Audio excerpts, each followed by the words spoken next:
Hello जी, नमस्कार, सत श्री अकाल, अस्सलाम वालेकुम। केम छो, कैसे हैं आप सब लोग। मैं हूं आपकी अपनी ममता सचदेवा, आप सबके साथ में। ये सबसे पहले कसम खाते हुए कि जो भी इस वीडियो में कहूंगी सच कहूंगी और सच के सिवा कुछ भी नहीं कहूंगी, क्योंकि झूठ बोल के मुझे कुछ हासिल होना नहीं है और सच बोलने वाले इंसान को ये याद नहीं रखना पड़ता कि उसने किस वक्त पे क्या बात कही थी। तो जी हाँ, जैसा कि आपने मेरी वीडियो का टाइटल देखा है कि मैंने उस पर लिखा है कि क्या मेरी कंपनी ने मुझे फायर किया है। फायर होता है टर्मिनेट कर देना, कि कोई आपकी फाइल खराब है या आपका परफॉर्मेंस का कोई इशू है या अब आपको आपकी कंपनी रखना नहीं चाहती थी क्योंकि आप एक बुरे एम्प्लॉय हो तो आपको निकाल दिया गया है। तो आज इस सारी वीडियो को हम इसी बात के ऊपर फोकस करेंगे, लेकिन उसके साथ चलते चलते कुछ एक बातें जो इससे पहले मैंने आपको कभी नहीं बताई वो आज मैं आपको बताने वाली हूं। अगर आपको लगता है कि आप जानना चाहते हैं इस ममता सचदेवा की सच्चाई, और भी बहुत सारी बातें हैं जो मैंने हमेशा अपने मन के अंदर रखी हैं, क्योंकि एक सही वक्त पे सही बात करना बहुत जरूरी है। कहते हैं ना, इंसान जब बच्चा होता है ना पैदा, तो भगवान उसको बोलना बहुत जल्दी सिखा देता है। कुछ महज महीनों में एक बच्चा बोलना सीख जाता है कि उसने बोलना है मम्मा पापा प द जो भी, लेकिन किस वक्त पे सही वक्त के क्या बोलना है वो सीखते सीखते हमारी उम्र गुजर जाती है। इसी वजह से बहुत सारी बातें लोग मेरे से पूछते रहते थे कि मैम प्लीज आप इस चीज के बारे में बताओ, आपके साथ क्या हो रहा है उसके बारे में बताओ, आपने ऐसा क्यों करा आप उसके बारे में बताओ। लेकिन मैं हमेशा चुप हो जाती थी, क्योंकि मुझे पता था अभी सही वक्त नहीं है ये बात करने का, ये मेरे खिलाफ भी जा सकती है, इसलिए मैं वो बात कभी नहीं कहती थी। आज जो बातें आपको मैं बताऊंगी वो आपको वीडियो के एंड तक लेके जाएंगी, क्योंकि बहुत सारी बातें हैं जो मैंने अपने पेट में संभाल के रखी हुई थी और आज मैं उनको जाहिर करने जा रही हूं। तो चलिए करते हैं वीडियो की शुरुआत। आई एम श्योर जितने लोग भी वीडियो को देख रहे हैं इतने समझदार तो होंगे कि वो मेरी इस बात का जवाब दे दे, क्योंकि इस वीडियो में इस बात से कनेक्टेड एक बात है। तो चलिए देखते हैं कि आपको कितना पता है। तो ये मेरा हाथ है, इसमें मैंने एक परफ्यूम पकड़ा हुआ है। ये मॉम ब्लॉन्क बहुत ही महंगा परफ्यूम है। इसकी कीमत होगी मान लीजिए 6 से 8 हजार या 9 हजार या 10 हजार रुपए। तो ये मेरे हाथ में है, और अगर मुझे इससे भी कोई कीमती चीज अपने हाथ में पकड़नी है, इसी हाथ में क्या मैं पकड़ सकती हूँ? आप मुझे इस बात का जवाब दीजिए। तो चलिए दूसरा प्रोडक्ट भी दिखाती हूँ आपको। प्रोडक्ट्स के बारे में बात नहीं करी, इसका कुछ वीडियो से लेना देना है आपको बताती हूँ। तो इसके बाद मेरे पास एक और चीज है जो इससे भी बहुत ज्यादा कीमती है। ये जो मेरे हाथ में परफ्यूम है, ये हजारों करोड़ों लोगों की ख्वाहिश होगा कि हम कभी ये खरीद पाए, राइट?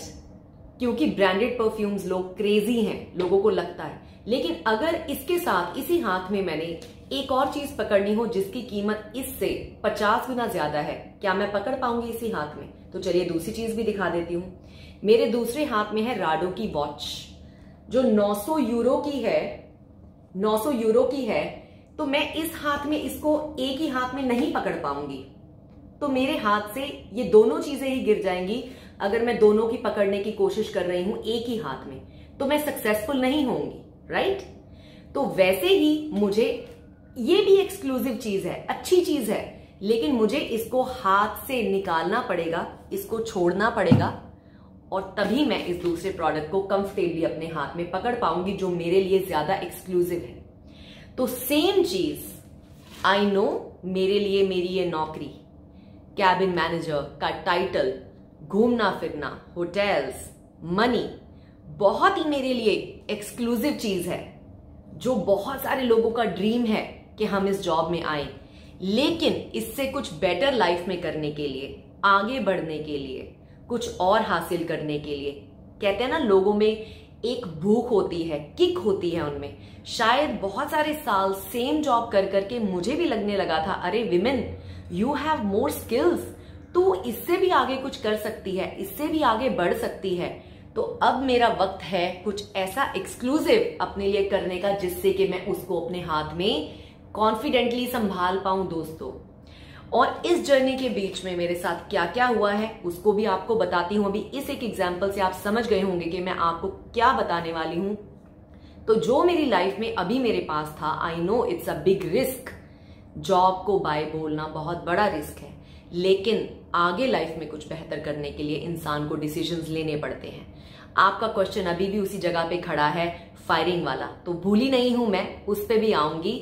अब आपको बताने वाली हूं, मेरे बचपन में थोड़ा सा ले जाऊंगी तो आपको और अच्छे से समझ आएगा कि ये ममता सचदेवा आपको क्या कहना चाह रही है। चलिए अब मैं लेके जा रही हूं अपने बचपन की तरफ।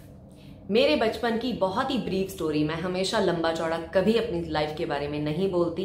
अगेन मैंने कहा किस वक्त पे क्या बात करनी है वो सीखते इंसान को जिंदगी निकल जाती है। तो मैं अभी कुछ बातें हैं जो पूरी आपको नहीं बताना चाहती हूँ, उसके बहुत सारे रीजंस हैं, लेकिन उसका ब्रीफ पार्ट ये है कि मैं बचपन से, जब से मैंने अपनी आंखें खोली, मैंने अपनी फैमिली में और घर में बहुत ज्यादा स्ट्रगल देखा है।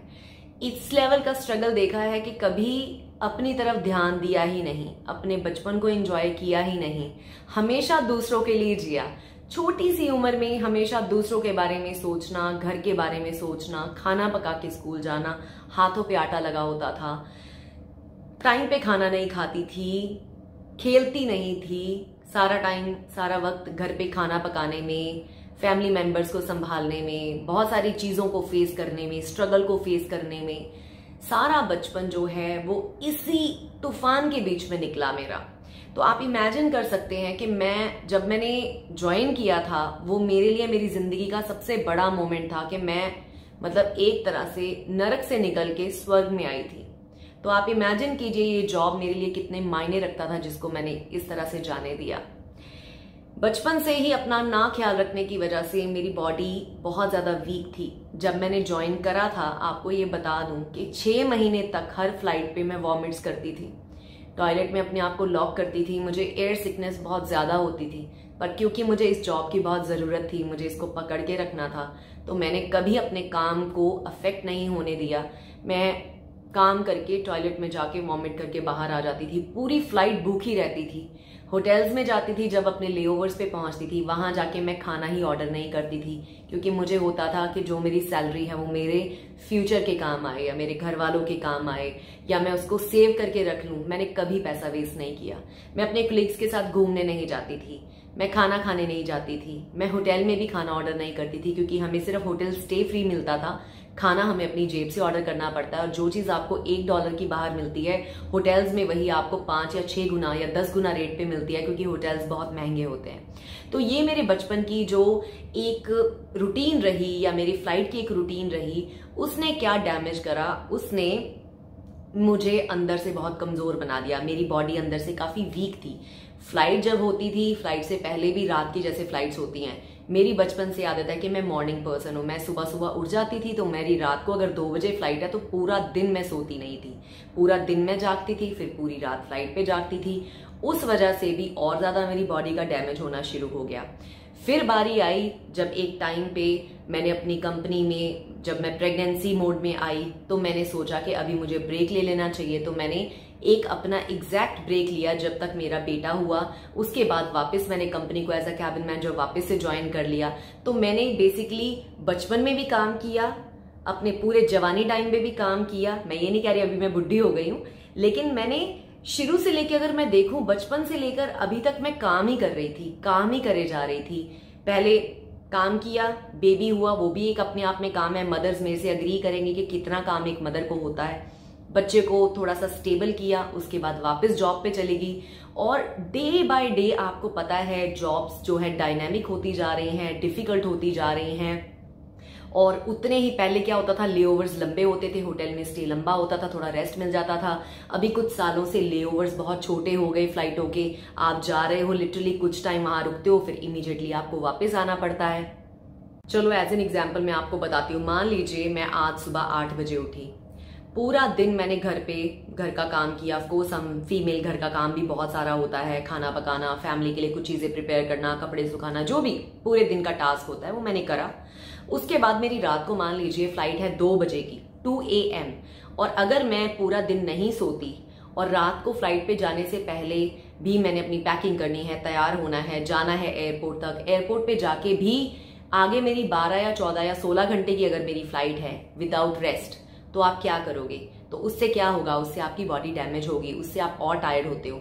कितने साल मेरी ये रूटीन रही, लेकिन जब तक मैं यंग थी, बहुत मतलब 20s में थी अपने, तब तक फिर भी हिम्मत नहीं हारी, करती गई। लेकिन after some time I reached a point जब मुझे मेरी बॉडी ने भी इंडिकेशंस देने शुरू किए कि women you need to have a little break. जो तूने कमाया है उसको तो एंजॉय कर ले, जो तूने अपने लिए इतना खड़ा किया है, जो तूने अब बना लिया है अपने लिए, उसको भी थोड़ा एंजॉय कर, अपनी फैमिली के साथ भी अच्छे से टाइम स्पेंड कर। मैं ये नहीं कहती हमें कैबिन क्रू को टाइम नहीं मिलता फैमिली के लिए, मिलता है बिल्कुल, लेकिन क्या होता है बच्चे होते हैं, उनको भी आपका टाइम चाहिए, फैमिली वालों को भी आपका टाइम चाहिए। तो टाइम जितना भी हो उतना कम होता है। और कहीं ना कहीं अभी आहान जैसे 6 years old हो गया है, वो ढूंढता है, मुझे कहता है, मुझे क्वेश्चन करता है कि आप क्यों जा रहे हो, क्यों नहीं जा रहे हो। तो इन सारी चीजों को मद्देनजर रखते हुए और मेरी हेल्थ को मद्देनजर रखते हुए मैं पिछले, आप मानेंगे नहीं, 1.5-2 साल से, जब से मैंने अपना यूट्यूब चैनल मेरा सक्सेसफुल हुआ है विद द गॉड्स ग्रेस, बहुत टाइम से मेरे हस्बैंड मुझे कह रहे थे यार सोच ले थोड़ा सा, कोई बात नहीं, जो तूने कमाया है उसको भी चेरिश कर, जो तूने अपने क्रिएट किया है उसको भी चेरिश कर, and on top of that मुझे पता है तू फ्री नहीं बैठेगी, इससे भी तू लाइफ में बेटर कर सकती है, तेरे पास बहुत सारा एक्सपीरियंस है, तेरे पास बहुत सारे स्किल्स हैं, तूने वैसे भी अपनी कंपनी में सब कुछ जो तू अचीव कर सकती थी या करना चाहती थी, तूने सब कुछ अचीव कर लिया है। और गाइज आपको बता दूं, मैं फ्लाइट में बहुत सारे सालों से, जबकि मैं पंजाबी हिंदी स्कूल से पढ़ी हूं, और अपनी कंपनी ज्वाइन करते ही विद इन 3 years में मैं कैबिन मैनेजर बन गई थी, जो कि मेरे लिए बहुत बड़ी बात है। एक स्मॉल टाउन गर्ल 3 साल एक इंटरनेशनल एयरलाइन में ज्वाइन करने के बाद ही कैबिन मैनेजर बन गई, जो इन फ्लाइट मतलब फ्लाइट के अंदर की सबसे टॉप पोजीशन है। 2008 से मैं अभी तक कैबिन मैनेजर रोल पे ही रही हूँ। फिर उसके बाद मुझे जब बीच में, आई एम श्योर आप बहुत सारे लोग कहोगे कि आपने ग्राउंड पे जॉब क्यों नहीं की, आप ग्राउंड स्टाफ बन जाते। तो ग्राउंड स्टाफ में लॉन्ग ड्यूटी आवर्स होते हैं गाइस, ये नहीं होता कि आप चले गए 6 घंटे में घर आ गए। 12-12 घंटे ग्राउंड स्टाफ जो एयरपोर्ट पे होता है, उनकी ड्यूटीज काफी लंबी होती हैं, जाने आने का टाइम मिला के वो भी बहुत टाइम खड़े रहते हैं। तो मैं वो नहीं करना चाहती, अपना अपना इंटरेस्ट है। फिर मैंने सेफ्टी ट्रेनर भी अपनी कंपनी में बाकी सारी नेशनैलिटीज को ट्रेन करती थी, मैंने वो भी ट्राई करके देखा। लेकिन मॉर्निंग टू इवनिंग जो जॉब्स हैं, जैसे बार बार पढ़ाना, सेम टॉपिक्स को रिपीट करना, जैसे एक बैच को मैंने एक चीज पढ़ा दी, नेक्स्ट डे मुझे उसी चीज को दोबारा दूसरे बैच को पढ़ाना है, तीसरे दिन पढ़ाना है, चौथे दिन, तो मैं एज अ ह्यूमन बीइंग मुझे नहीं पसंद आया। मुझे लगा कि नहीं यार, सेम चीजें रिपीट करना मेरे एरिया ऑफ इंटरेस्ट से बाहर है, मुझे थोड़ा फ्री रह के काम करने की आदत है, जब मेरा मन करेगा मैं काम करती हूँ, क्योंकि फ्रीडम इज प्राइसलेस। तो तब मुझे लगा कि जो मैंने इस कंपनी में एक टॉप मोस्ट पोजीशन मेरे हिसाब से, जो मेरे लिए ठीक थी, वो मैंने हासिल कर ली है, अब इससे आगे क्या। और एक चीज कहते हैं ना, अगर सेम चीज आप बार बार करते रहो तो आप कुछ नया सीखना ही भूल जाते हो, लाइफ में कैसे ग्रोथ करोगे। कहते हैं ना, एक पिरामिड होता है या माउंटेन होती है, तो माउंटेन में आप जब टॉप पे, चोटी पे पहुंच ही गए हो बिल्कुल ऊपर, तो उसके आगे तो फिर आप गिर ही जाओगे, ढलान आ जाएगी। तो मैं जिंदगी में ना हमेशा चैलेंजेस एक्सेप्ट करने वाली हूँ। मुझे लगता है कि यार ठीक है, इसमें जो मुझे टॉप मोस्ट मिलना था वो मुझे अब मिल गया, इससे आगे मैंने पोजीशन हासिल नहीं करनी। मैं अपना लेट बैक होकर ये जॉब या तो करती रहूं, या मैं इससे आगे कुछ अपनी लाइफ में सोचूं। तो अब आता है रियल पार्ट, जो सब जानने चाहते हैं कि ये डिसीजन मेरे माइंड में क्यों आया। अब उस पर डिस्कशन करते हैं।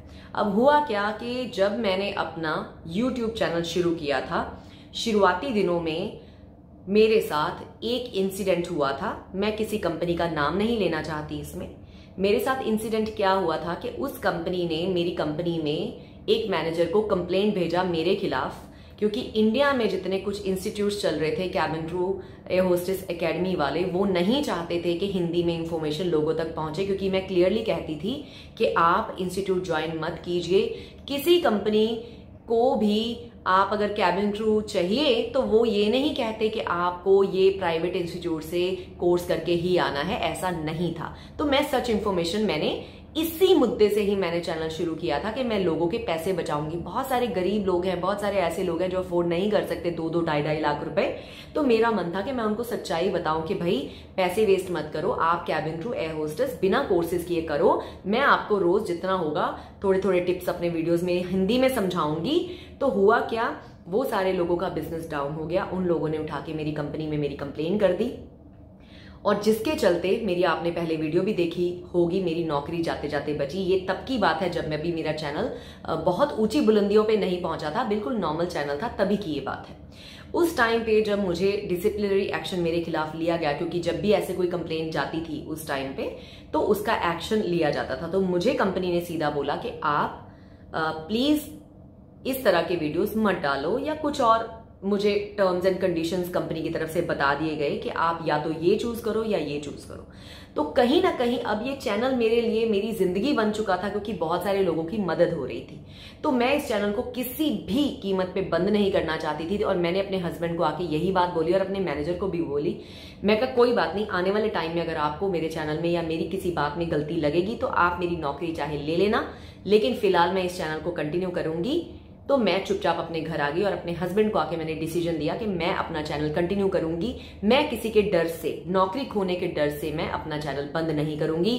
ये डिसीजन मैंने उस टाइम लिया, लेकिन मेरी कंपनी ने बोला था क्लियरली कि आपने सर्टेन वीडियोस डालने हैं और सर्टेन वीडियोस नहीं डालने, जिसकी वजह से बहुत सारे मेरे यूनिफॉर्म में बनाए हुए वीडियोस भी मेरे पास पड़े रह गए। वो मैंने ट्रेनिंग पर्पज से बनाए थे, लोगों को एक पॉजिटिव वे में फ्लाइट अटेंडेंट कैसे काम करते हैं, कैसे हमारे फ्लाइट में कुछ चीजें दिखती हैं।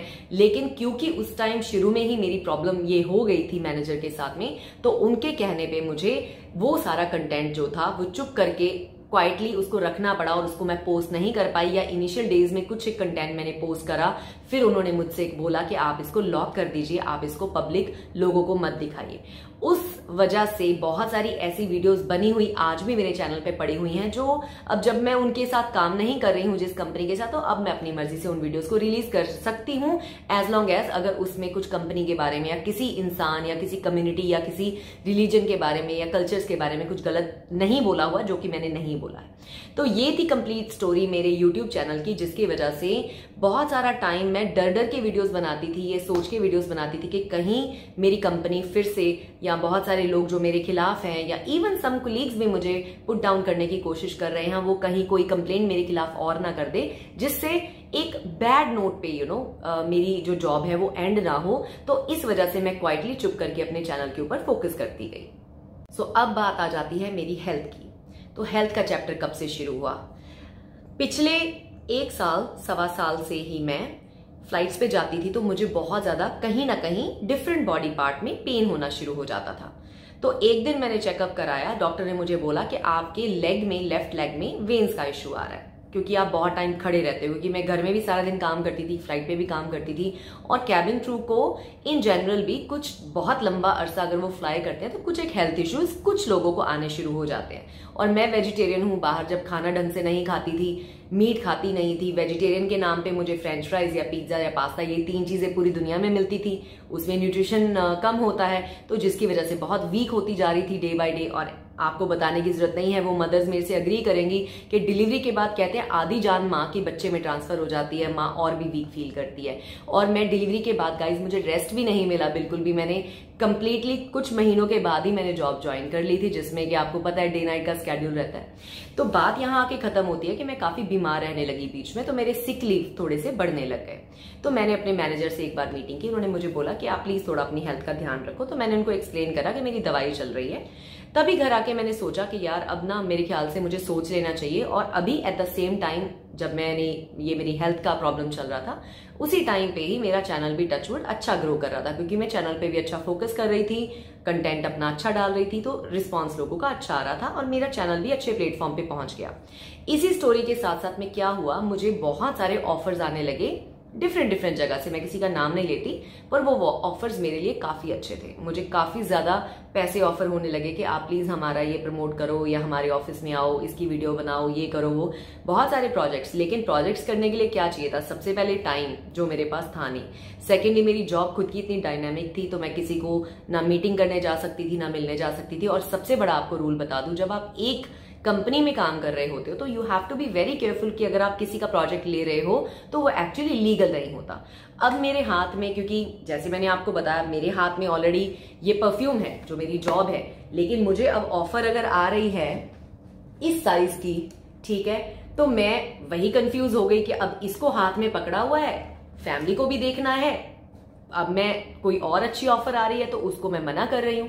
मुझे ढेरों ईमेल्स आते थे, मैं मना कर देती थी कि सॉरी गाइज, मैं आपके साथ अभी काम नहीं कर सकती, अभी मैं इन जॉब हूँ, मेरी कंपनी को ये बात पसंद नहीं आएगी।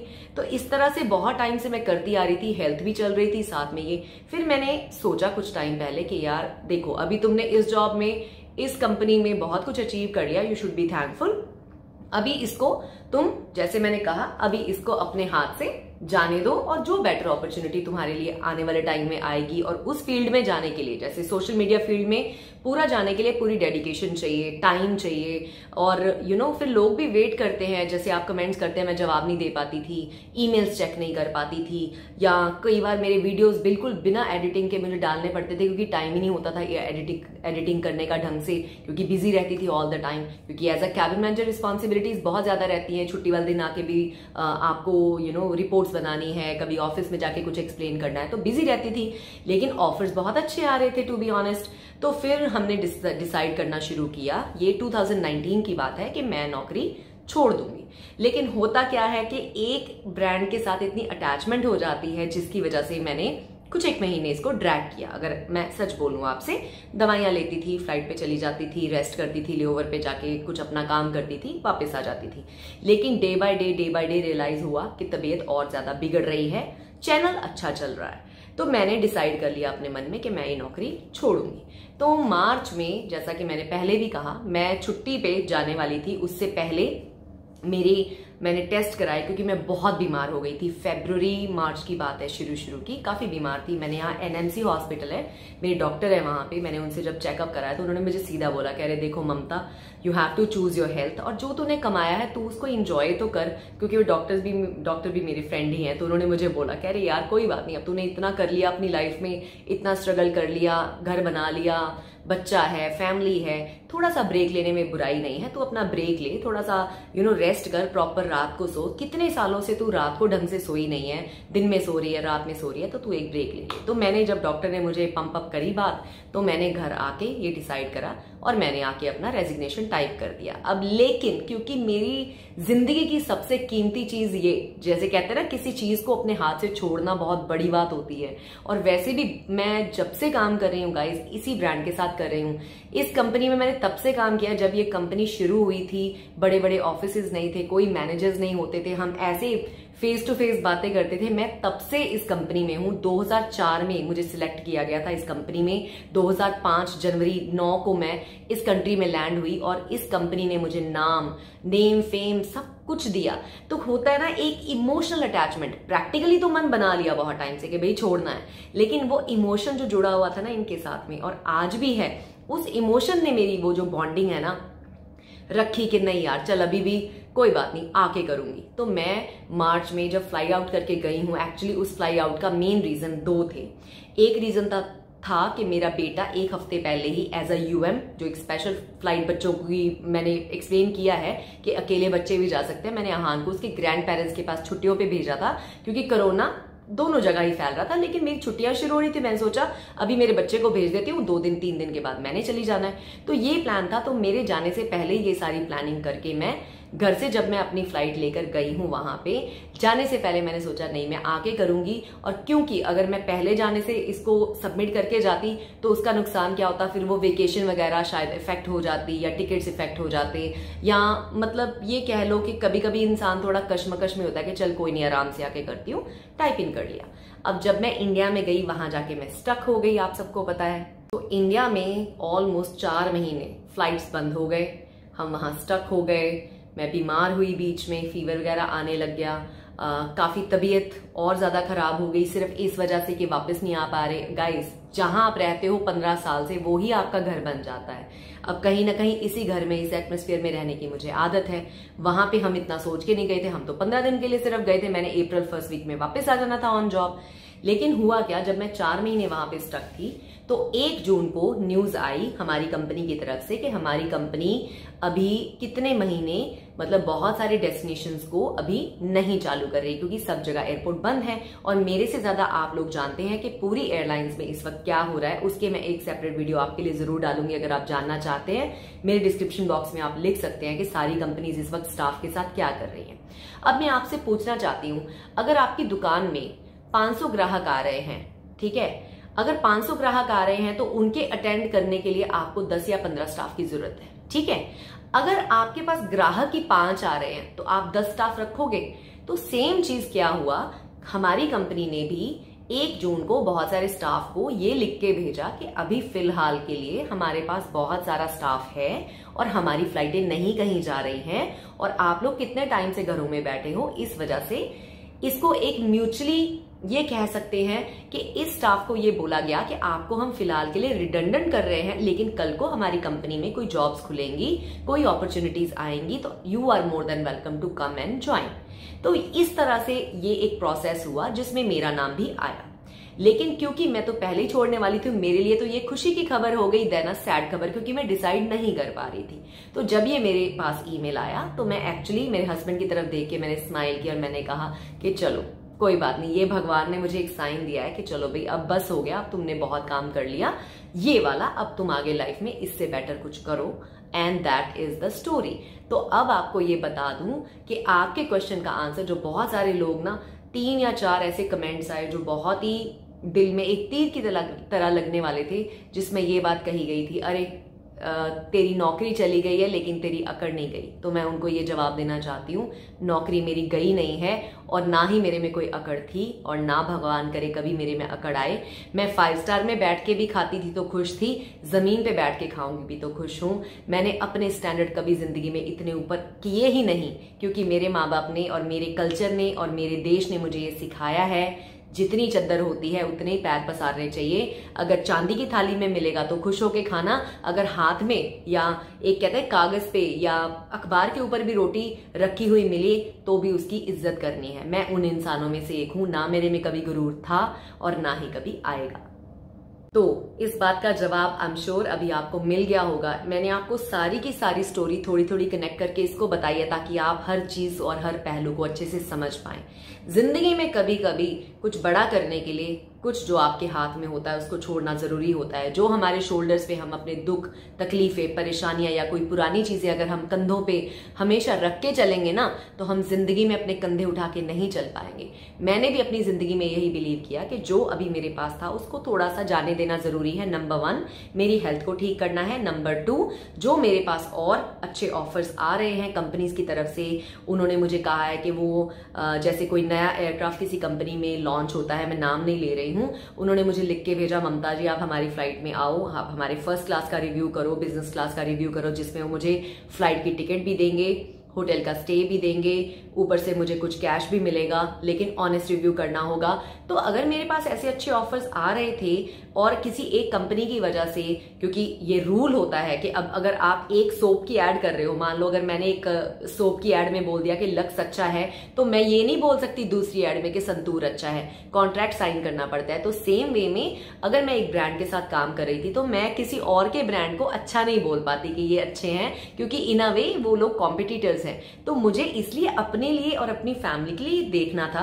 फर्स्ट मेरी health, second the time with my family, third मुझे ये देखना था कहाँ पे मुझे आने वाले टाइम में और बेटर अपॉर्चुनिटी मिलेगी, बेटर ऑफर्स मिलेंगे, या मेरे को लाइफ में और भी इससे राइज एंड शाइन करने की मतलब मुझे अपॉर्चुनिटी मिलेगी। जैसा कि मैंने कहा कि ये बहुत अच्छा है, महंगा है, मेरे हाथ में है, लेकिन स्पेस नहीं है इसके अलावा कुछ पकड़ने की। अगर कुछ और पकड़ने जाऊंगी तो ये भी गिर के टूट जाएगा। सो सेम वे मैंने कुछ अपनी लाइफ में बेटर करने के लिए मैंने ये जॉब को सायोनारा बोला, या अगर आप ये बोले रिडेंसी का अगर न्यूज भी आया तो वो मेरे लिए खुशखबरी आई। क्योंकि क्या हुआ, अगर मैं खुद अपना रेजिग्नेशन सबमिट करती तो जितने पैसे मुझे एंड ऑफ सर्विस बेनिफिट मिलते, रिडेंसी एक वर्ड है, it is not firing, it is not termination, तो उसमें हमें पैसे जो है बेटर मिलते हैं। उसमें रिडेंसी में 1 मंथ की सैलरी कंपनी आपको एक्स्ट्रा पे करती है। तो मेरे लिए जो इंसान पहले से प्लान कर रहा है, उसको अगर जो उसकी एक्सपेक्टेशन है उससे कुछ बेटर मिलके ही छूट रहा है, तो वो भी मेरे लिए भगवान की दया से बहुत अच्छा हो गया। और जितने भी लोग अब ये मेरी वीडियो देख रहे हैं, प्लीज मैं आपको एक रिक्वेस्ट करना चाहती हूँ दिल से, अगर मेरे कोई कलीग्स ये वीडियो देख रहे हैं, उनको मैसेज ये है, guys let's take it all positive. Life में good is gone, great is yet to come. वो आपको एटीट्यूड रखना पड़ेगा। थोड़ी सी मेहनत करनी पड़ेगी, जिंदगी में आगे बढ़ जाएंगे। ये टाइम एयरलाइन इंडस्ट्री पे सबके लिए डिफिकल्ट है, मैं समझती हूँ, लेकिन जैसा कि मैंने अनाउंस 3 महीने पहले ही कर दिया था कि जॉब्स जाएंगी, अपना प्लान भी सोच लो, तो वो इनडायरेक्ट इशारा था उन सब लोगों के लिए कि ऑफकोर्स जब एविएशन इंडस्ट्री इतनी इफेक्ट हुई है कोविड-19 की वजह से, तो जॉब्स जाएंगी आने वाले टाइम में। कहीं ना कहीं मैंने आप लोगों को या पूरी दुनिया को पहले ही, मैंने जब ये चीजें होनी शुरू हुई हैं 3 महीने पहले ही ऑटोमेटिकली मैंने एक वीडियो डाली थी लोगों के लिए, इन जॉब थी तब मैं, कि guys please start thinking about your plan B, क्योंकि आने वाले दिनों में कोई ना कोई खबर आ सकती है। क्योंकि कहीं ना कहीं मैं भी बिजनेस न्यूज पढ़ती हूँ, लोगों को फॉलो करती हूँ, मुझे पता था लोगों के लिए बहुत ऐसा टाइम आएगा। और बहुत सारे लोग थे जो 2 रुपए कमाते थे और 20 खर्च करते थे, तो ऐसे लोगों का इस वक्त हाल जो होगा वो आप इमेजिन कर सकते हैं। तो उनके लिए यही सलाह है कि दोस्तों अभी भी कुछ नहीं बिगड़ा, लाइफ में आगे बढ़ना है ना, तो ग्राउंडेड रहना सीखो, 4 पैसे बचाओ, अपनी जो कहते हैं ना जहां से आए हो, अपना बचपन, अपना कल्चर, अपनी लैंग्वेज, अपना खाना, इन चीजों को मत भूलो। दूसरों को अप्रिशिएट करो, मतलब गोरे कल्चर को अप्रिशिएट करो, उनमें बैठो उठो खाओ पियो, लेकिन जहां से तुम आते हो उसकी भी रिस्पेक्ट करो, अपने लोगों की, अपने खाने की, जो अपनी कंट्री है, हर चीज को आपको रिस्पेक्ट करना चाहिए। तो चलिए दोस्तों, ये थी कंप्लीट जर्नी इस ममता सचदेवा की। बस इतना ही चाहती हूँ आपसे कि जितना प्यार आपने हमेशा मुझे दिया है, अब भी याद देते रहें। और आपसे हमेशा वादा है कि जो कहूंगी दिल से कहूंगी, सच्चा कहूंगी, और आपके लिए आने वाले दिनों में भी बहुत अच्छे अच्छे वीडियोस आने वाले हैं। डोंट थिंक कि ममता सचदेवा घर पे बैठ जाएगी, वो घर पे बैठने के लिए पैदा हुई ही नहीं है। बस थोड़ी सी हेल्थ मेरी बेटर हो जाए। अभी भी आपको दिखा दूं, मेरे हाथ स्वेलिंग हुई है, ये देखिए मेरी फिंगर्स के साइज क्या हुआ है, देख रहे हैं आप। मेरे ये ओरिजिनल साइज नहीं है हाथों का, बहुत ज्यादा मेरे फेस पे भी स्वेलिंग है थोड़ी सी, और मेरे हाथों पे भी बहुत ज्यादा स्वेलिंग है। तो मैं आपको बता रही हूँ, मुझे एक्चुअली रूमेटॉइड आर्थराइटिस है, और ये फैमिली ट्री से आता है। मे बी मेरी फैमिली में किसी को रहा होगा, जिसकी वजह से मेरे हाथ बहुत फूले हुए हैं। फ्लाइटों पे, अभी मैं रिसेंट एक फ्लाइट पे जाके आई थी कुछ महीने पहले, अभी से कुछ महीने पहले की बात है। वहां जाके मेरे पैर इतने सूज गए कि कंपनी के जो शूज हैं मुझे पूरे नहीं आ रहे थे। मैंने कितनी दवाइयां खा के अपने आप को ठीक करा वापस आने के लिए। So it was quite a journey for me, but anyway, जो किया लाइफ में, I have no regrets, I am very happy with all my decisions, and make a better decision for yourself. क्योंकि life में ना सीखना और grow करना हमेशा जरूरी है। जो मिला है उसकी भी रिस्पेक्ट करो, लेकिन उससे आगे कुछ अचीव करने की भी चाह रखना कोई बुरी बात नहीं है। तो चलिए दोस्तों, तो फाइनल आंसर इज कि मुझे मेरी कंपनी ने फायर नहीं किया है, और ये मैं सीना ठोक के और अपने शोल्डर्स चौड़े करके बोल रही हूँ। जो लोग भी ये सोच रहे हैं उनकी सोच गलत है, तो प्लीज अपनी थिंकिंग को पॉजिटिव कीजिए। बहुत सारे लोग आई नो अफेक्ट हुए हैं, पर वो डिफरेंट टर्म है, आप प्लीज उनको भी कह के बग मत कीजिए कि आपको फायर किया है, because that is not the case. So चलिए दोस्तों, मैं ममता सचदेवा ले रही हूँ आपसे विदा। आज का वीडियो आपको कैसा लगा? लंबा हो गया, पर क्या करूं, स्टोरीज आपको पता है जिंदगी में हमेशा लंबी होती है। तो चलिए, आप भरपूर प्यार देना मत भूलिए, सब्सक्राइब करना, लाइक करना, शेयर करना, दोस्तों को बताना नहीं भूलना है। A lot of work is coming, that is my promise. तो चलिए, गुड बाय फॉर नाउ।